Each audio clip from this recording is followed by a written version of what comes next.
এশিয়ার সবচেয়ে বড় মঞ্চে দাঁড়িয়ে বাংলাদেশ নারী ফুটবল দল কি সত্যি ইতিহাস লিখতে চলেছে?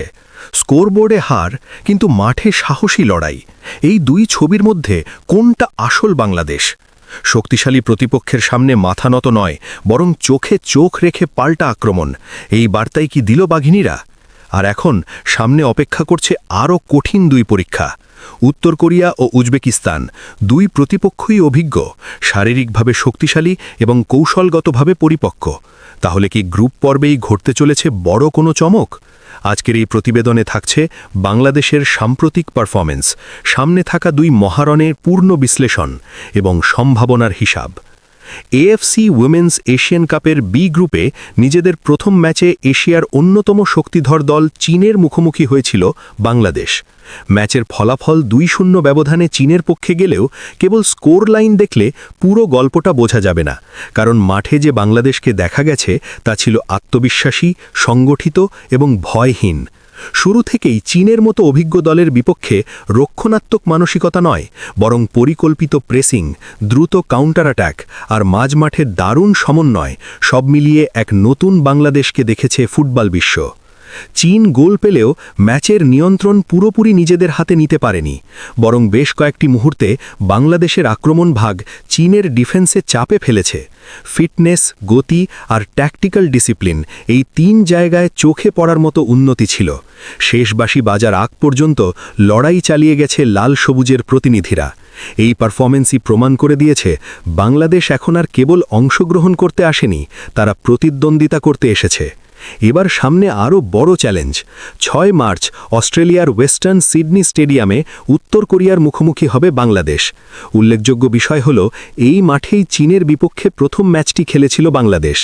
পরিচিত পরিবেশ, অভিজ্ঞতার ঝুলি আর আত্মবিশ্বাস, এই তিনটিই হতে পারে বাংলাদেশের বাড়তি শক্তি। উত্তর কোরিয়া ঐতিহ্যগতভাবে এশিয়ার শক্তিশালী নারী ফুটবল দলগুলির একটি। শারীরিক শক্তি, দ্রুত গতি এবং সেট পিসে দক্ষতা, এই তিন অস্ত্রই তাদের সবচেয়ে বড় ভরসা।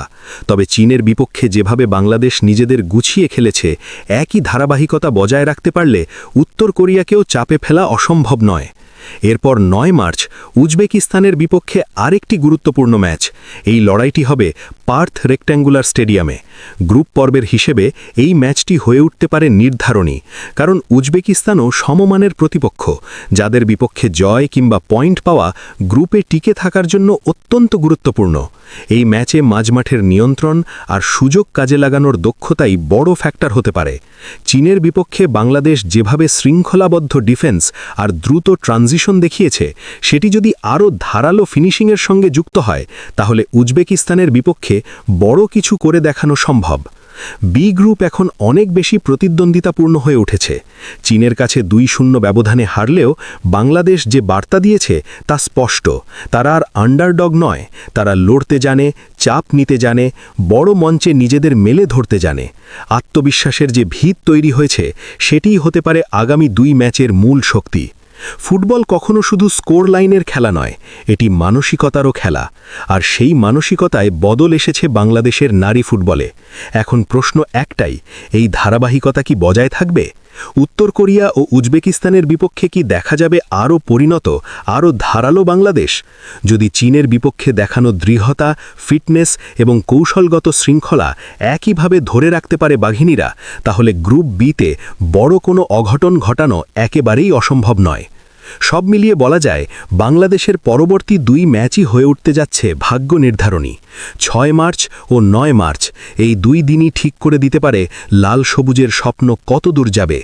সমর্থকদের চোখ এখন সেই ২ মহারণে। ইতিহাস কি অপেক্ষা করছে, নাকি অভিজ্ঞতার দেয়ালে থমকে যাবে স্বপ্নযাত্রা? উত্তর মিলবে খুব শিগগিরই।